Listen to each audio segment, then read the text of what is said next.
Let me see, what's the song? Revenga? Revenga. Oh, Revenga. Revenga. Yeah. Okay. It's from Scarface, you know, when he goes, Oh, yeah. Revenga! You know what I'm talking about? Yeah, now I know, yeah, okay. And what is for It you? has nothing to do with the movie, but, you know. And what is the first thing that pops into your mind when you think about a song? Well, there's actually kind of a funny story to that song. When Darren originally brought that song in, I came up with that Latin beat, you know, on the ride. Yeah. It's got like a disco beat happening with the left, and then there's like a din din din din din din happening on the ride, and nobody liked it but me. You know, I came up with it, of course. So I was like, man, you guys really don't like it, you know? And they said, no, man, think of something else. You know, the first day. So, but I really liked it, so I was like, okay, you know, I'll do it to make you guys happy. And then so like for 2 weeks I played something else. And You know? what did you play there? I just played a different beat, Okay. you know, something a little different. And then I just brought it back, you know, and they forgot. Okay. They forgot they didn't like it, yeah. So what did they at first didn't like about it? They just didn't like the Latin feel of it. They thought it was too much, too over the top, you know. Okay. But for me, I thought it was tasteful, and I thought it fit the part really well, and I was really into it, you know. It's actually my favorite part of the song is that one beat that I did. So basically, I just waited until they forgot that they didn't like it, and then when I brought it back, they had all forgotten that they didn't like it, you know. And what did they say about it then? They didn't say anything. Okay. And then Rick Rubin came and heard it, and he loved it. Okay. And then now everybody loves it. You know? Okay. So it was kind of like I had to play a little trick on my band on that one, you know. Do they know it now? Yeah, I told them. I go, you guys hated it the first time. They go, no, we didn't. They forgot, you know. Okay. So that was kind of a cool thing, you know, like a little story. And the okay, next one. Excuse me, I have to sneeze. Okay. That's it. Zigaro. Cigaro. Yeah. Yeah. What about it? Well, what is the first thing that pops into your head? Well, the first thing that pops into my head is that's a hard song to play. Okay.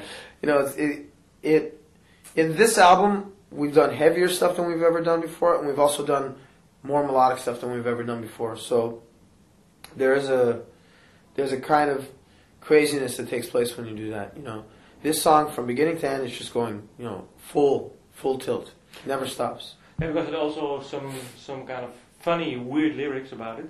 The first line is "My cock is much bigger than yours," and maybe you can. I think it's more about some kind of. Well, I think the best lines for me are "We're the propagators of all genocide, burning through the world's resources. Then we turn and hide." It's about big corporations, maybe, or could be about many things. Okay. You know, it is very open to interpretation. Some people literally think, you know, one person's cock is bigger than others. Some people think it's a person putting out attitude of "I'm better than you." Some people think it's because countries go to war and one country is much stronger than the other one. Some people think it represents corporations. You know, there's a lot of different ways to interpret it. And to be honest with you, there isn't really one right way of interpreting it. You know, it's totally open to, you know, whatever you want it to be. And like I said, the first question was, do you talk about it? Do you talk about the lyrics afterwards? Or maybe, let's say, after a few years you talk about an old song, about the lyrics, or does that happen? We talk about different things, but you know, even within the band we have different opinions on what the lyrics mean. No matter who wrote them, you know, and that's the way it should be. You know, everybody has a different perspective. And sometimes when you're writing something, you're thinking one thing, somebody else tells you something else, and you're like, wow, that's kind of cool, you know, like, that's amazing that you have that opinion of it. And it expands your horizon on it, even though you wrote it, you know. Okay, true. The next one, radio/video. Hey man, look at me rocking out, I'm on the radio. Hey man, look at me rocking out, I'm on the video. What was the first time for you when you heard a song on the radio?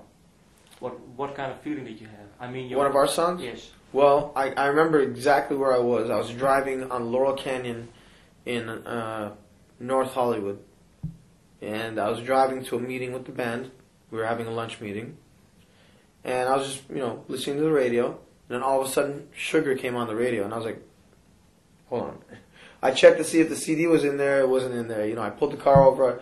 I sat there. I listened to the whole song. And after the song was over, I was just like, I can't believe they played us on the radio. Because we never expected to be as big a band as we are. You know, we didn't think our music would be that accepted by the world.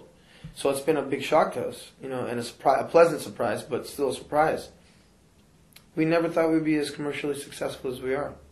And how is it feeling now for you? Do you get used to it?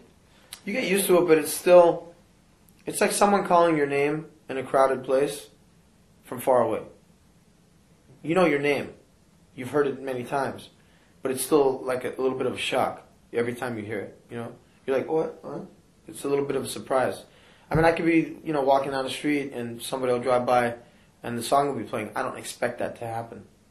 It's me. They're listening to me. They don't know I'm here, you know? But it is a shock. But can you listen to your songs without knowing that it's you playing?